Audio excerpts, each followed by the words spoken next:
Hey, howdy hey, and welcome back to Emily's Adventures in Horrorland. Now that it's February, we're going to be holidaying on the Horrorland Thrillerland border, as it were, because it's time for Stalker Month. Woohoo! Still got those from last year. Hey, good thinking. Sad.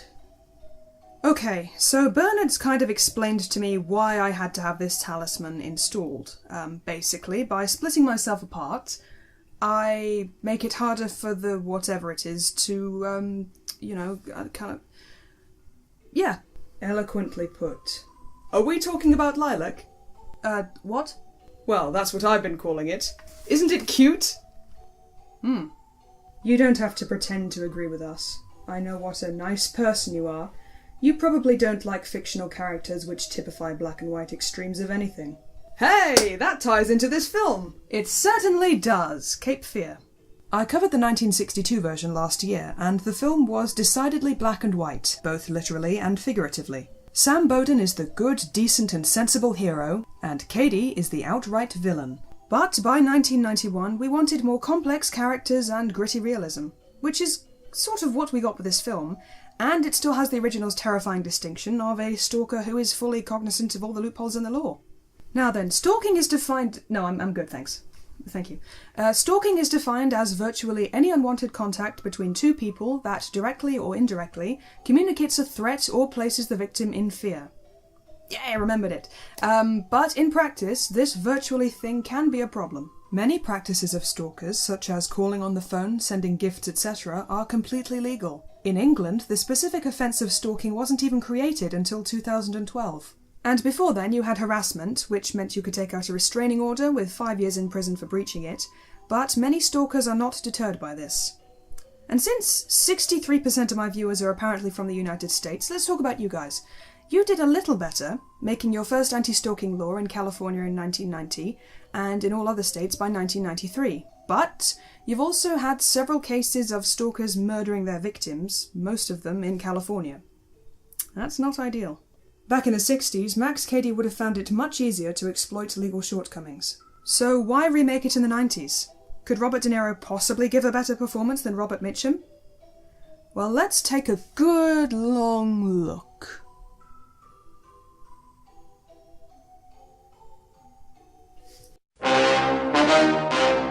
First of all, I want to make it known that when I put the disc into my laptop, it seemed to install a new program to play the movie. That's a bit creepy and intrusive in itself.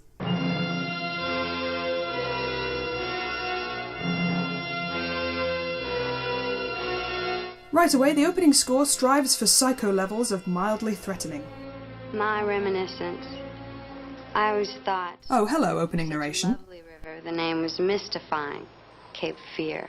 Oh, hello, Robert De Niro. Fancy seeing you here. In prison.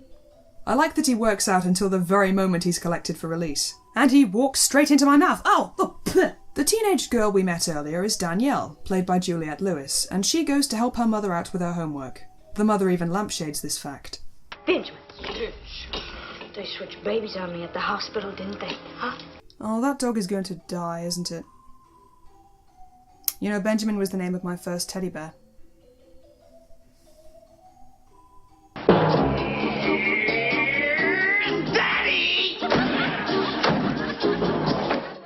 Wait, what?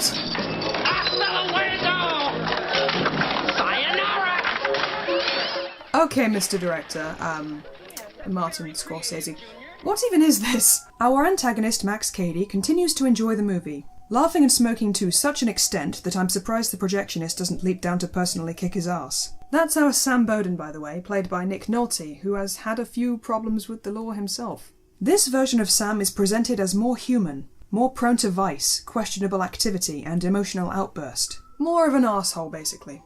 And coming from Nick Nolte, I believe it. You know how to fight dirty. You do that for a living. Oh, real cute, Lee. Interestingly, in this film, we learn in the classic key-stealing scene that Sam Bowden is connected to Max Cady not as the prosecution attorney who put him away, but as the defense attorney who buried key evidence leading to a 14-year prison sentence for Cady. More about that key evidence in a bit. You look the same. Maybe 15 pounds heavier. But they say the average man gains a pound a year till he's... That is an interesting accent coming from De Niro. I don't like it. I discovered that Scorsese and De Niro were frequent collaborators, working on about 8 films together, which was interesting. Unfortunately, the only thing I've seen which Scorsese had anything to do with was Boardwalk Empire. For reasons. Back at Sam's home, we see that they are interesting parents. I mean, why'd they have to make such a stink like she was on heroin or something? I mean, marijuana was marijuana. Here they are chatting about the relative morality of smoking marijuana, necrophilia, bestiality and so on, right before partaking in shenanigans in a film about the horrors of contending with a stalker who knows the various loopholes.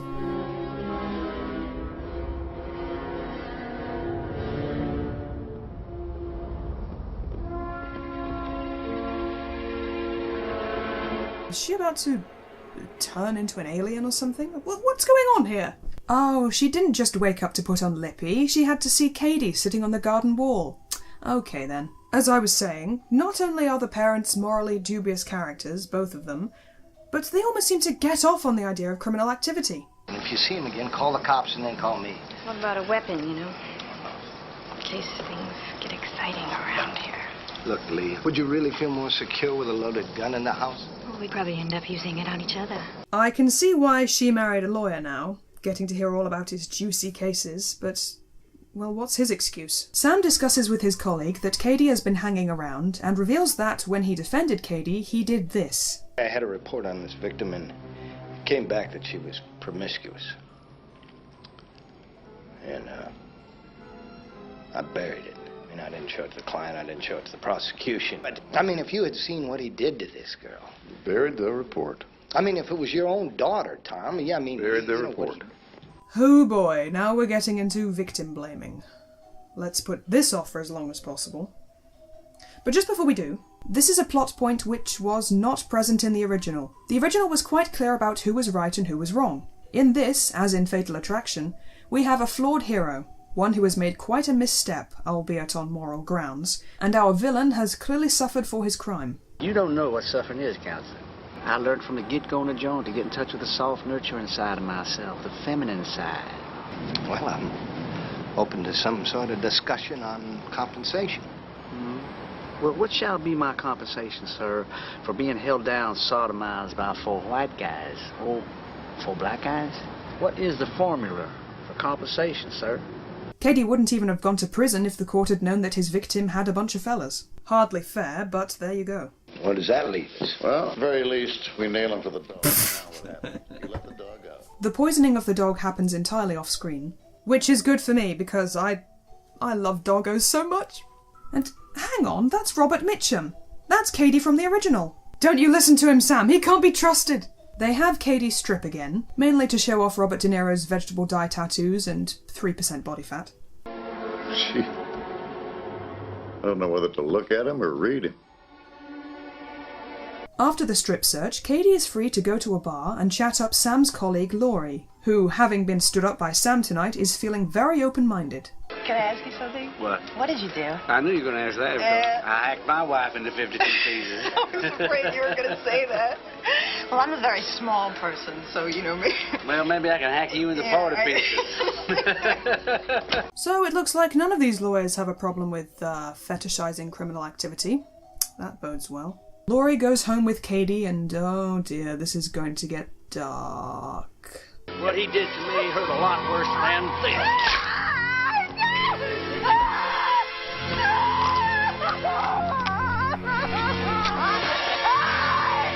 I got you now, bitch.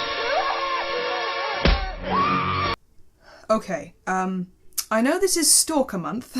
Clever, because Valentine's Day, February, dangerous levels of obsession and harassment, but I'm going to have to talk a little bit about the R word, because this whole film is a commentary on the faults and shortcomings of the American criminal justice system, and a lot of the points go across the pond as well.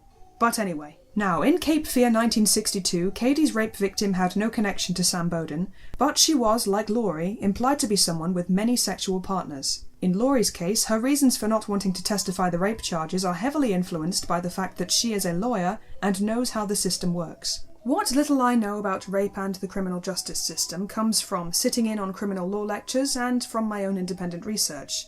I've seen in the news, in Reader's Digest articles, and in terrible cases like that of Francis Andrade in 2013. The process of testifying rape is often grueling and humiliating. Survivors of rape have had it put to them that they were lying, presenting a twisted version of events, wearing provocative clothing, etc., etc., and some have even been cross-examined by their attackers, acting as their own attorney. Even Laurie, an upstanding citizen who should be more difficult to manipulate, fears having to stand up in court in front of people she works with to disclose her sexual history. She knows the process all too well, and that is why Max Cady attacks her, not just to hurt her personally, but to get to Sam. I mean, why can't anybody do anything for me? What good are cops and laws and due process? So it stands to reason that Sam, knowing that Max Cady usually attacks underage girls, would want to prevent his teenage daughter from meeting the same fate as Laurie. So, is he going to tell Danny what his stalker looks like, or teach her how to recognise a threat when she sees one? Of course not. This Sam Bowden is an asshole, remember? Actually, that's a little unfair. The family's dysfunctions are made clear throughout the film. Take this for instance. Sam seems not to want to tell his wife about Laurie, and at first it looks like obsessed all over again, but nope, Sam actually does have a history of being unfaithful to Lee. Altogether, the film takes a rather interesting view of the morality of its characters. To hear Max Cady talk about it, Sam is the bad guy, perverting the natural course of justice by burying legal reports, cheating on his wife, neglecting his daughter, probably feeding chocolate to the dog, and God will cast down judgment in Cady's favour. He believes, anyway. Why don't we talk about your sins for a while? No thank you. I can think of a few things you'd rather not. Back to the plot. Sam tries to convince his wife that Cady is the real problem. Now we can work together. We can beat that son of a bitch, the two of us together, working as a team. No! But not enough to get out of sleeping on the sofa. Nice try, dude. Meanwhile, the private investigator hired by Sam confronts Cady, who has figured out he exists. They have themselves a little battle of wits that goes nowhere. Come on, leave town. No. I'll be your friend. No. Oh, you're mean. Ma'am, this belongs to you. Can I help you? I just found it. Even without closing my eyes, I can picture him. Big, friendly, shaggy. Oh, you're Max Cady, aren't you? God damn it, Sam, this is why you tell people what your stalker looks like. And you! Stop provoking him, stop engaging him, for flip's sake. He was here today.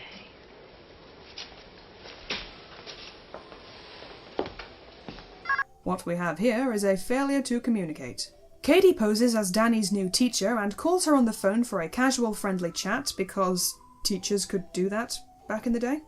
Then Danny is literally lured into a house of gingerbread.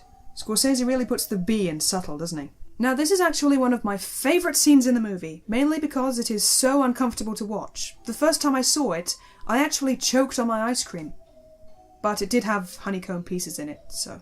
This is a highly charismatic, intelligent man preying upon an innocent and vulnerable girl. No, wrong footage. This is a highly charismatic, intelligent man preying upon an innocent and vulnerable girl. Eventually she figures out that this isn't the new teacher, but still falls for this attractive vision he presents about freedom from judgment. Which, now that I think about it, is exactly what Cady wants for himself. You thought about me last night, didn't you? Oh no! Oh! God damn it, movie, you got me to cringe. No! Ew! Just go, stop! Oh, for fuck's sake. You know the best part? This was improvised by the two actors. That's probably why it works so well. The actress's supposed crush on De Niro couldn't have hurt either. Oh. Sam Bowden takes the advice of his private investigator and lets him hire 3 guys to do a hospital job on Cady. Sure, I'd trust the wise counsel of a guy who drinks a whiskey Pepto-Bismol cocktail at his office, wouldn't you? Sam then goes and threatens Cady because, why not? We're now in an age where mobile recording devices are a thing. And he is about to be visited coincidentally by 3 tough guys, so why not? There will never be any connection between you and Max Cady. Because he is a convicted... Then wipe that smile off your face. I'm asking you, did he touch you? Oh, that's helping. I think Sam is going a teeny bit mad.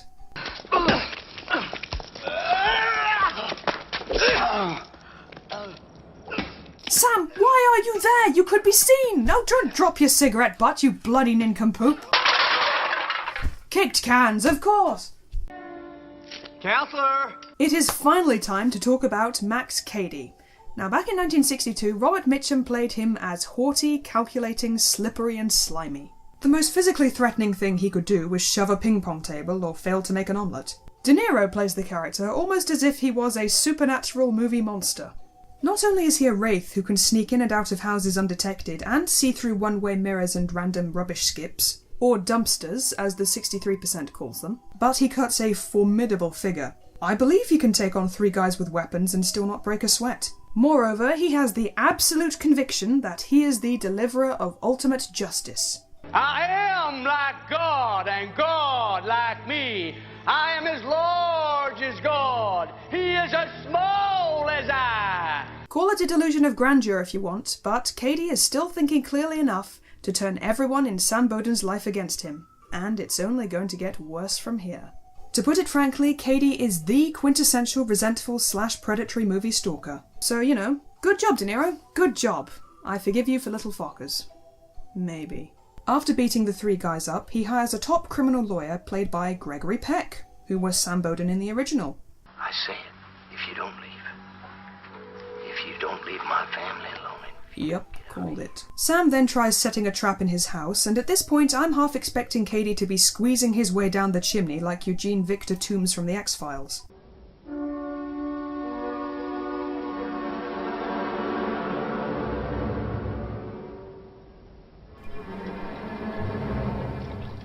This is his favorite drink. These don't stake out.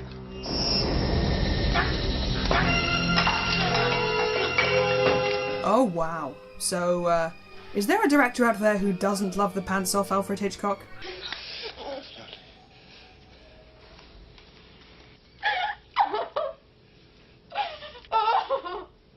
Call the police! Or you could roll around in the blood and put your fingerprints on the gun, sure. You do that. This film does not have any faith in lawmen, does it? The family, now fugitives, flee their home to stay on a houseboat. Oh, and the boat's called Moana. That means I can tag the video with that, so that's good. But of course, Cady has followed them, and he chokes Sam into unconsciousness. This is the part in the film where Cady becomes a cartoonishly overpowered monster. I guess you could say I had a leg up, genetically speaking. I can't ask leading questions, Your Honor. He is a hostile witness. And would you care to tell the court? Did his neck just make a swoosh noise? He knows damn well exactly what it says. Don't you? Huh, it happened again. Well, that was... Danielle, get down on your knees. And that was another noise. What the hell is going on? Cady holds down Sam and gives him the cross-examination he's been yearning for all this time, barely paying attention to the danger that their vessel is currently in. The boat is destroyed in the turbulent waters, and the fight scene that follows is very tense indeed.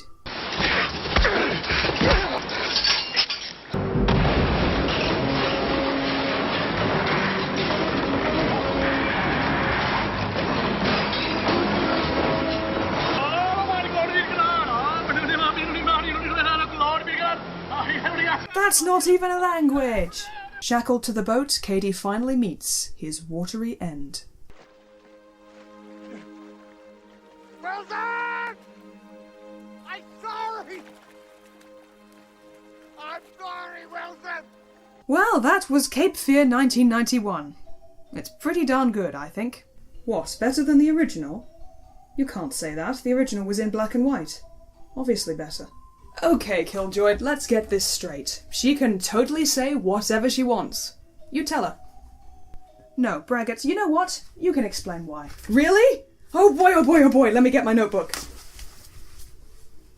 Look, I don't like everything about this film.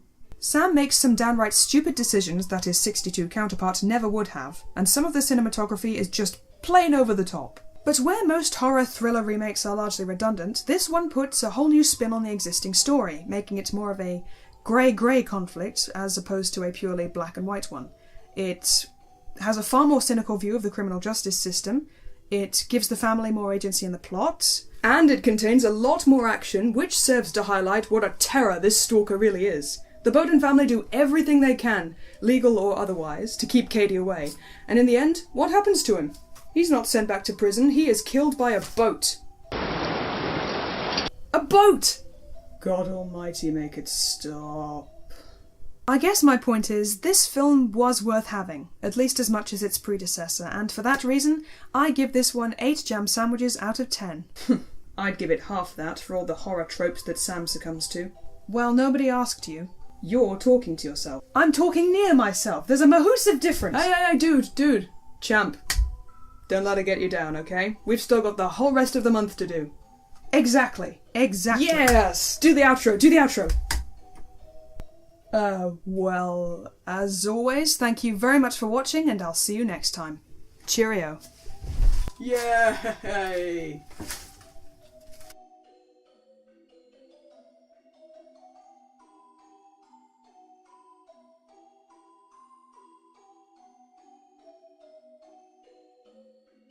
So, are you going to tell people to subscribe again? No, actually. I'm going to tell them to share this video with their friends.